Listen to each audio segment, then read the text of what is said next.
오늘은 에베소서 2장 11절에서 19절 이 본문으로 하나님의 근속이라는 제목으로 말씀을 드립니다. 우리 신앙생활 하는데 중요한 것은 하나님 말씀인 성경입니다. 성경을 통해서 우리는 하나님을 알게 되고 믿게 되고 또한 그렇게 할 때에 성령으로 역사하셔서 우리를 깨우쳐 주시고 그러한 놀라운 은혜를 우리에게 경험하게 됩니다. 오늘 성경 말씀에 하나님의 근속이라는 말이 나옵니다. 하나님의 근속이라는 말은 선택된 자라는 뜻입니다. 하나님으로부터 선택된 자, 하나님의 자녀, 하나님의 백성이라는 뜻이죠. 오늘 우리는 성경을 통해서 누가 선택받았는가를 한번 생각해 보고자 합니다. 먼저는 이스라엘이 선택을 받았습니다. 그래서 하나님께서는 그들을 출애굽시키고 출애굽 여정 속에서 홍해 앞에 머물게 됩니다. 뒤에는 애국 군사가 출입하고 앞에는 홍해 바다가 가로막고 있습니다. 이때 하나님의 사람 모세는 여호와께서 행하시는 구원을 보라고 말씀을 하십니다. 자, 이 여호와께서 행하시는 구원을 보라, 이 말씀에 상당한 의미가 있습니다. 하나님은 불가능한 것을 가능케 하는 하나님이십니다. 그리고 무에서 유를 창조하시는 하나님이십니다. 우리는 이 전능하신 하나님의 권능과 능력을 믿고 의지하는 자가 되어야 됩니다. 이것이 우리 신앙 속에서 참으로 큰 힘이 되는 것입니다. 그러므로 그 역사를 통해서 우리에게 펴 보이시는 하나님, 그 무엇을 우리에게 보이십니까? 오직 하나님의 구원의 은혜를 가르쳐주고 있는 것을 볼 수가 있습니다. 애굽의 군사에게 죽을 수밖에 없는 이스라엘을 보호해 주시고 하나님은 홍해를 가르시고 그 홍해를 통해서 이스라엘을 안전하게 지나가게 하신 것입니다. 하나님은 하나님의 근속을 하나님께서 얼마나 아끼시고 사랑하시는지 우리는 이 말씀 속에서 잘 알 수가 있습니다. 오늘 본문 15절에 보면 법조문으로 된 계명의 율법을 폐하셨으니 이는 이 둘로 자기 안에서 한 세 사람을 지어 화평하게 하시고 라고 했습니다. 이 말씀은 예수님께서 십자가를 지심으로 제사함을 주시고 율법을 폐하셨다는 것입니다. 구약시대 율법의 행위로 의롭다함을 얻을 때에는 이 이방인들에게는 구원이 없었습니다. 그러나 예수님이 오셔서 십자가 사역을 이루시고 이제 성령으로 역사하실 때는 누구든지 예수님을 구원자로 믿으면 제사함을 받아 하나님의 자녀가 된다는 그런 말씀을 하시는 겁니다. 유대인의 남자, 어린애 태어나서 8일째에 할례를 받습니다. 그것은 이제 하나님의 백성이 된다는 그런 정표로서 할례를 받았습니다. 그리고 그들은 하나님 앞에 제물을 바치면서 제사함을 받으려고 했습니다. 그러나 이 모든 것을 지금 예수 그리스도께서는 십자가를 지시면서 그것을 다 폐하신 것입니다. 법조문으로 된 계명의 율법을 패하셨다는 말씀이 바로 그런 말씀입니다. 지금 우리도 원래는 이방인이었습니다. 그래서 소망이 없었습니다. 하나님도 몰랐고 율법도 몰랐습니다. 아무것도 몰랐습니다. 그런 우리들에게, 이 소망 없는 우리들에게 하나님께서 은혜를 주셔서 소망을 알게 했습니다. 우리의 소망이 무엇입니까?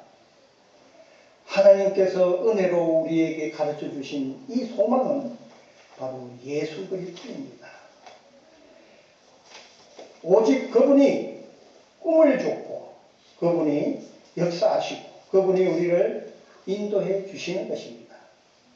이제 우리는 하나님의 건속이 되었습니다. 하나님의 건속은 하나님의 말씀으로 살아가는 것입니다. 그러므로 우리는 신약성경과 구약성경을 볼 줄 알아야 됩니다. 구약성경의 주제는 하나님께서 예정하고 하신 그 메시아를 이 땅에 보내시겠다는 하는 것이 구약성경 전체의 흐름인 것입니다. 신약성경은 그 메시아가 오셔서 우리에게 새로운 약속을 했습니다. 예수님은 우리에게 살리는 것은 영이요 육에는 무익함이라. 내가 너희에게 이런 말은 영이요 생명이라 말씀하셨습니다. 이 영원한 생명, 이것을 우리에게 가르쳐 주신 것입니다. 우리에게 꿈과 소망을 주신 것입니다. 그러므로 이제 신약의 거룩한 역사를 올바로 깨달아서 어떤 번영이나 어떤 신비에 매이지 말고 하나님께서 역사하시고 하나님이 인도하시는 그 약속 가운데 우리가 있는 것을 인식해야 됩니다. 우리 신앙이 올바로 세워져야 됩니다. 신앙이 올바로 세워지는 것은 성경이 무엇을 가르치고 있는가? 하나님 말씀이 무엇을 제시하고 있는가? 이런 것을 깊이 생각하면서 하나님이 역사하시는 그 은혜를 올바로 깨달아야 되는 것입니다. 바로 그런 사람이 하나님의 건속이라고 할 수 있습니다. 예수님은 요한복음 15장에서 사람이 내 안에 거하지 아니하면 가지처럼 밖에 버려져 마르나니 사람들이 그것을 모아다가 불에 던져 살았느니라고 말씀하셨습니다.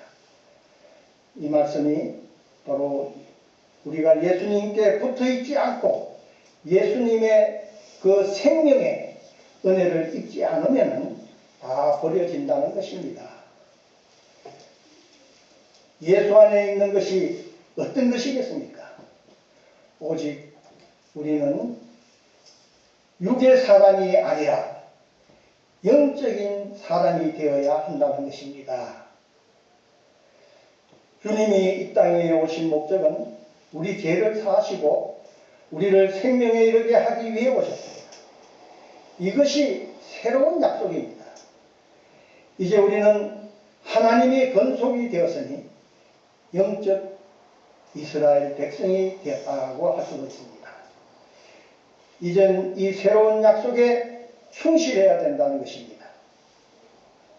하나님은 구약 시대에 이스라엘 백성을 지도하시고 율법을 반포할 때 오늘날 내가 내게 명한 이 모든 것을 지키면 복이 되거니와 오직 그것을 지키지 아니할 때에는 저주를 받는다고 말씀하셨습니다. 신약시대에 있는 우리가 지켜야 할 것은 믿음인 것입니다. 어떤 경우라도 오직 예수가 우리의 구원자임을 믿는 믿음을 빼앗겨서는 안 되는 것입니다. 17절에 보니까 또 오셔서 먼 데 있는 너희에게 평안을 전하시고 가까운 데 있는 자들에게 평안을 전하셨으니 했습니다. 또 오셨다는 말씀이 무엇입니까? 또 오신 것은 바로 성령으로 다시 오셨다는 것입니다. 요한복음 14장 18절에 보면은 내가 너희를 고아와 같이 버려두지 아니하고 너희에게로 오리라 하고 말씀하셨습니다. 예수님께서 성령으로 오셔서 역사할 때는 먼 데 있는 이방인에게나 가까운 데 있는 유대인이나 구별이 없이 누구든지 예수님이 구원자임을 믿으면 제사함을 받아 하나님의 자녀가 된다는 그런 말씀을 하신 게 아니겠습니까? 그러므로 구하라 주실 것이요 찾으라 얻을 것이요 두드리라 열릴 것이라고 말씀을 하셨습니다. 우리가 구하고 찾는 것이 이 썩을 양식을 위해서 구하고 찾는 것을 말씀한 것이 아닙니다. 누가복음에는 분명히 오직 성령을 주시지 않겠느냐 말씀하셨습니다. 우리는 썩지 아니하는 영원한 생명을 구하고 얻는 그런 우리가 되어야 됩니다.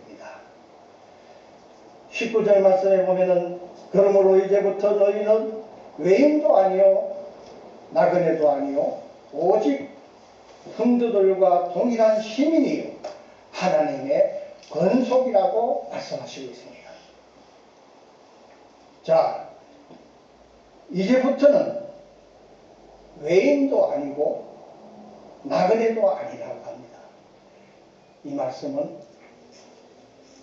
유대인이나 이방인이나 구별하지 않는다는 것입니다.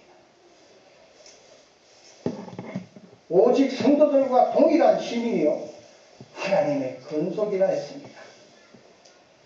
예수님을 구원자로 믿음으로 하나님의 자녀, 하나님의 권속이 된다는 것을 분명하게 말씀하고 있습니다.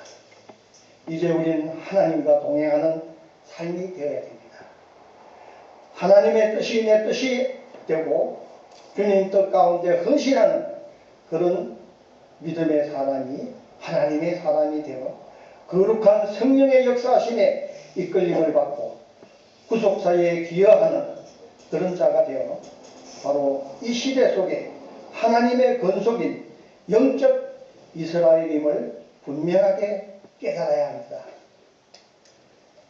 이제 세상에 지는 자가 되지 말고 세상에서 하나님의 영광을 드러내면서 믿음으로 세상을 이기고 하나님의 권속이 되어서 하나님께 영광 돌리는 그런 저와 여러분 되기를 축원합니다. 아멘.